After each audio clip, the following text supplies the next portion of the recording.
मी Shri Dilip Mohite sir शिकवानंदे या तुमच्या आवडत्या चॅनलसोबत आज आपण इयत्ता 6वीच्या मराठी विषयाच्या पाठ्यपुस्तकातील पाठ क्रमांक 6 राष्ट्रध्वज माझा अभिमान या पाठाचा अभ्यास सोप्या भाषेत स्पष्टीकरणासह समजून घेणार आहोत। पहा, याच्यामध्ये आम्हाला हे समजले। प्रश्न 1 आहे, कोण ते लिहा। अभिषेकच्या वक्तृत्व स्पर्धेचा विषय राष्ट्रध्वज माझा अभिमान। शालेय स्तरावरील वक्तृत्व स्पर्धेचे परीक्षण करणारे श्री जाधव सर। अभिषेकची वक्तृत्व स्पर्धेची तयारी करून घेणारे आई बाबा। प्रश्न 2 आहे, पाठातून तुम्हाला जाणवलेले अभिषेकचे गुण दिलेल्या चौकटीत लिहा। आता अभिषेक हा जो काही मुलगा आहे तर त्याची जी काही गुणवैशिष्ट्ये आहेत ते आपल्याला या पाठाच्या आधारे लिहायचे आहेत। पहा, आत्मविश्वास हा अभिषेकमध्ये गुण आहे। त्याचप्रमाणे ध्येयवादी, कष्टाळूपणा, नीटनेटकेपणा, नम्रपणा, अभ्यासू वृत्ती, उत्तम वक्ता हे अभिषेकमधील गुण आहेत। प्रश्न 3 आहे, 2 ते 3 वाक्यांत उत्तरे लिहा। त्याच्यामध्ये श्री जाधव सर यांनी वक्तृत्व स्पर्धेतील विद्यार्थ्यांना कोणते मार्गदर्शन केले याचं उत्तर याप्रमाणे लिहिता येईल। श्री जाधव सर यांनी वक्तृत्व स्पर्धेतील विद्यार्थ्यांना मार्गदर्शन करताना सांगितले की स्पर्धेत यश मिळाले नाही म्हणून नाराज होऊ नका। प्रत्येकामध्ये काही ना काही सुप्त गुण असतात।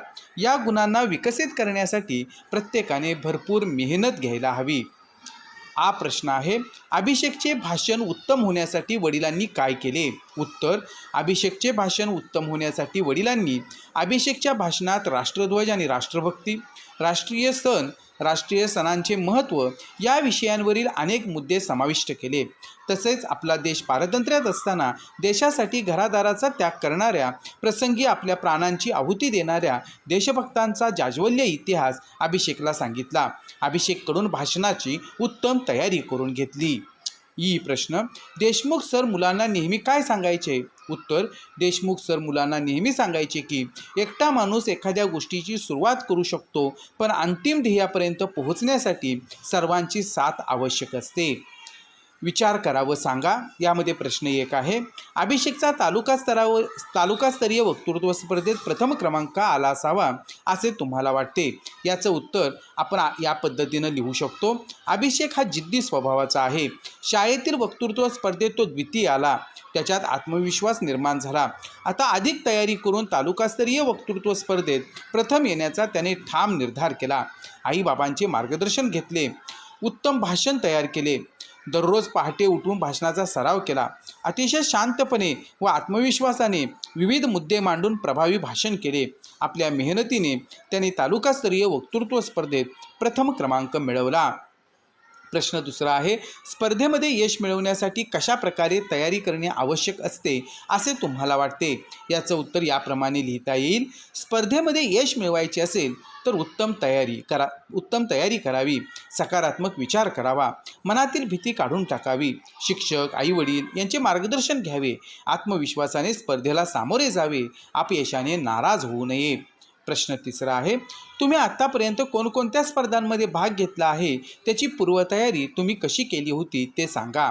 याचं उत्तर याप्रमाणे लिहिता येईल। आतापर्यंत मी निबंध, हस्ताक्षर, गीतगायन इत्यादी स्पर्धांमध्ये भाग घेतला आहे। या स्पर्धेमध्ये यशस्वी होण्यासाठी मी भरपूर सराव केला।